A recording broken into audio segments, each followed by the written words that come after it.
My reporting had long focused on those who take advantage of the high seas to murder, enslave, dump, and steal. But the romance, wilderness, and lawlessness of that frontier has also inspired mavericks, renegades, and visionaries. An array of swashbuckling characters who use the murky laws of the high seas to dream up alternative world orders, utopian safe havens. But the question for me is whether these creations will become island nations or remain island notions.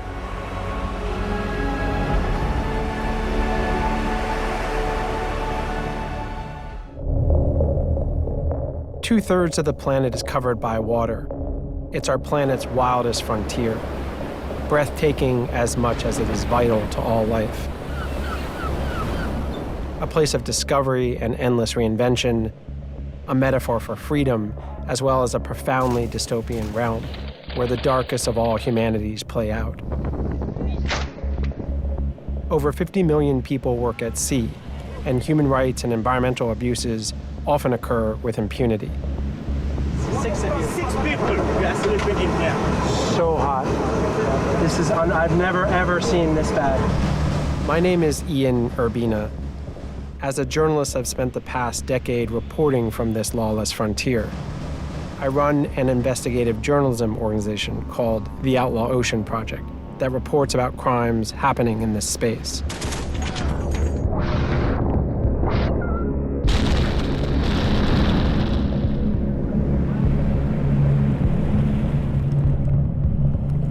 This is the Outlaw Ocean.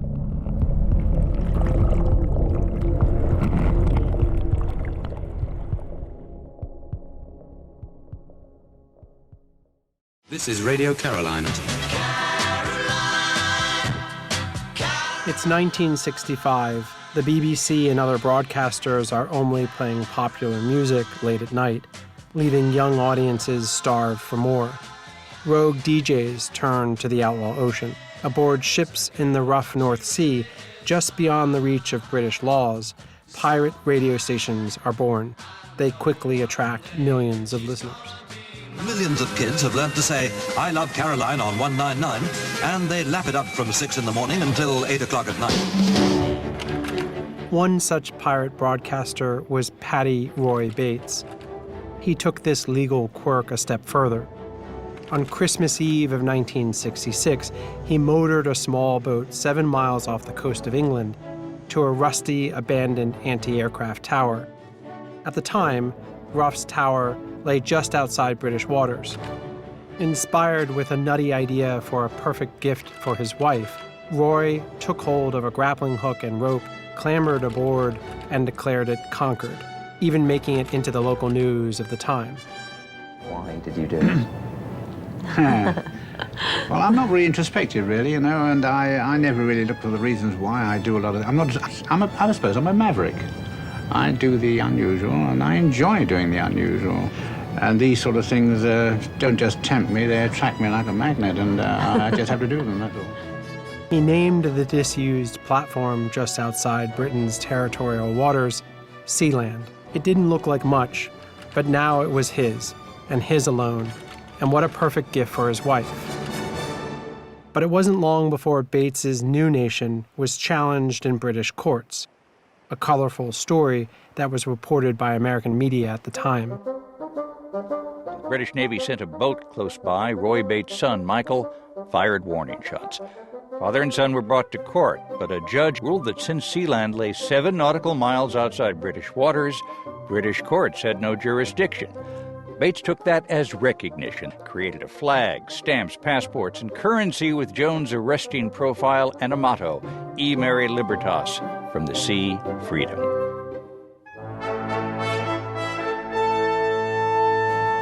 The improbable creation story of the world's tiniest maritime nation was a thumb in the eye of international law.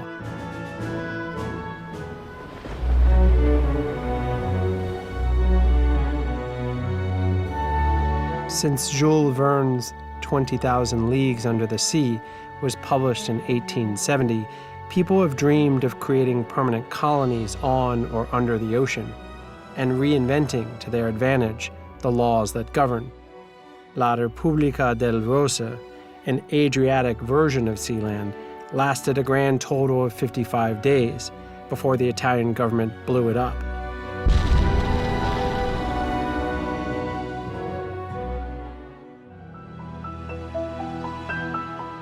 Today, the movement to reconquer the oceans has received a new boost from Silicon Valley and Bitcoin investors. The Seasteading Institute envisions water worlds where governments are selected in an open market, taxes can be waived, and climate change can be hacked. We just need to reopen the frontier by building floating cities, city-states on the ocean. And the goal of this is to transform the entire government industry. Named after the homesteads of the American West, seasteads are conceived as self-sufficient, self-governing, part libertarian utopia, part billionaire's playground. In the meanwhile, climate change and rising seas suggest their pioneering sustainable housing and food production may just offer some solutions.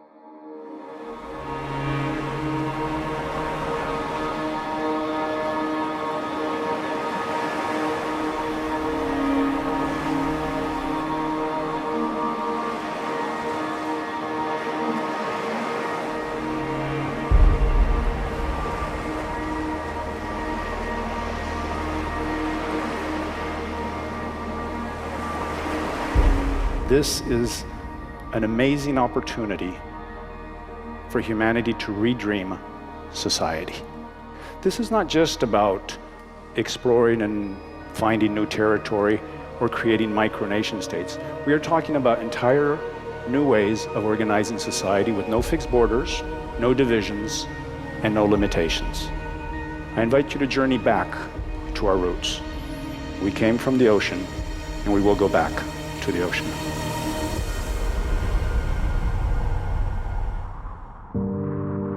For all these lofty dreams of building brave new worlds in the outlaw ocean, the Principality of Sealand, half a century old, remains the only micronation standing in open waters to this day. You approach, and it looks unremarkable, but it's a marvel. Partially because every other experiment of this sort throughout history has failed within a matter of years. The way you enter this rusty kingdom feels unsafe and slightly ridiculous, but it was so fitting to the rest of the experience.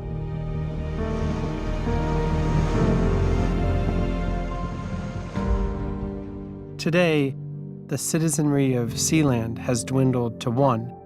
It's this guy named Michael Barrington, who sits out there 24/7 by himself and keeps watch. Barrington, who first came to Sealand 33 years ago after working on pirate radio stations, calls it a big man cave.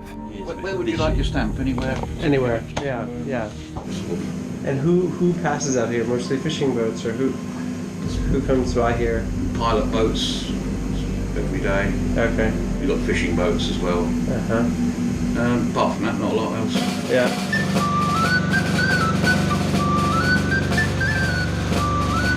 Rooms inside the concrete towers include a multi-faith chapel. Some are below the waterline, and there's a constant sound of sloshing. I mean, we're underwater now, but... Oh, is that right? Just flip the switch on. A small prison cell with an iron bedstead once housed the state's only prisoner in 1978 during an attempted coup. These guys came out of the helicopter. I was here on my own. They came down the winch market, waving away, one from left to another. I ended up being locked in a room for 3 or 4 days with no food or water. Prince Michael was released and exiled, and then with his father, they recaptured Sealand in a dawn raid in a helicopter. Though they released the mercenaries, they held on to the businessman's lawyer, accusing him of treason. Mr. Putz pleaded guilty to a charge of treason. He was eventually freed after a German diplomat came out to investigate, as reported on a local news program. If we had a case of treason to deal with, we would use this as a courtroom, because the jail's down there, and then we could have our vicar in there or whatever, so that's the chapel. So when we execute the part, we could do that. Oh, this is flawless. bloody weirder and weirder every floor he's coming down. Yeah, seriously.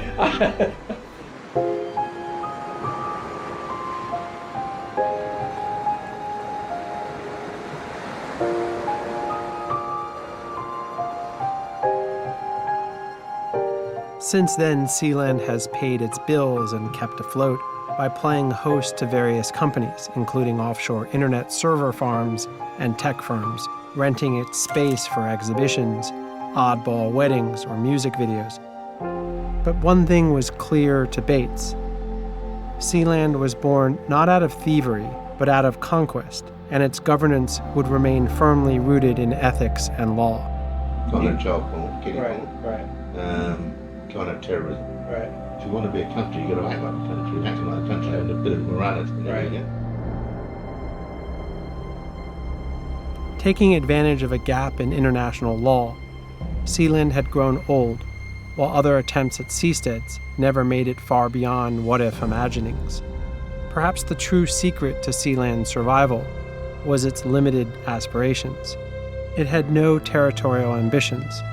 It wasn't seeking to create a grand caliphate. In the view of its powerful neighbors, Sealand was merely a rusty kingdom, easier to ignore than to eradicate.